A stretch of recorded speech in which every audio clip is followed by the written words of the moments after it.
मुंबईत आज सकाळपासूनच पावसाची हलकी रिपरिप पाहायला मिळते। हवामान विभागाने दिलेल्या अंदाजानुसार मुंबईमध्ये कमी प्रमाणात पाऊस पडण्याची शक्यता आहे। मात्र आज सकाळपासूनच हलक्या पावसाने हजेरी लावली आहे।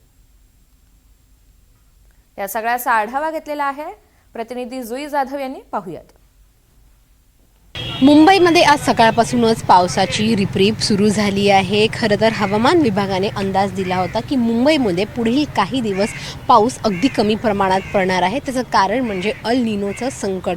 मात्र मुंबईमध्ये सकाळपासूनच ढगाळ वातावरण तयार झालं आहे आणि पावसाची रिपरिप देखील कायम आहे। केवळ मुंबईत नाही तर मग आपण जर पाहिलं तर मग कोकणात देखील सरासरीपेक्षा कमी पावसाची नोंद यंदा झाली आहे।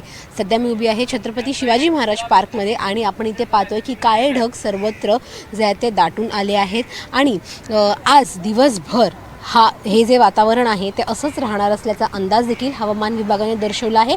मात्र पुढचे काही दिवस हा जो पाऊस आहे तो कमी होण्याची शक्यता आहे। गेले काही दिवसांपासून मुंबईकर गरमीने हैराण झाले होते, मात्र सकाळी हा जो पाऊस पडला आहे त्या पावसाने कुठे ना कुठेतरी मुंबईकरांना दिलासा मिळाला आणि हवेत देखील गारवा जाणवत आहे।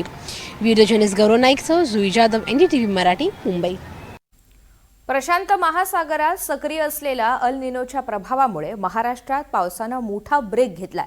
अफगाणिस्तानकडून दक्षिण भारताकडे वाहणाऱ्या कोरड्या वाऱ्यांमुळे उत्तर महाराष्ट्र, मध्य महाराष्ट्र, मराठवाडा आणि विदर्भात पावसाने पूर्णतः उघडीप घेतलेली असून 15 ऑगस्टपर्यंत या भागात पावसाची कोणतीही शक्यता नाहीये। चीनच्या किनारपट्टीवर धडकलेल्या डॉल्फिन चक्रीवादळाची जोरदार चर्चा सुरू आहे। या चक्रीवादळामुळे प्रशांत महासागरामधील आणि बंगालच्या उपसागरामधील हवामानाच्या यंत्रणेवर परिणाम झाला आहे का, असा सवाल निर्माण होतोय।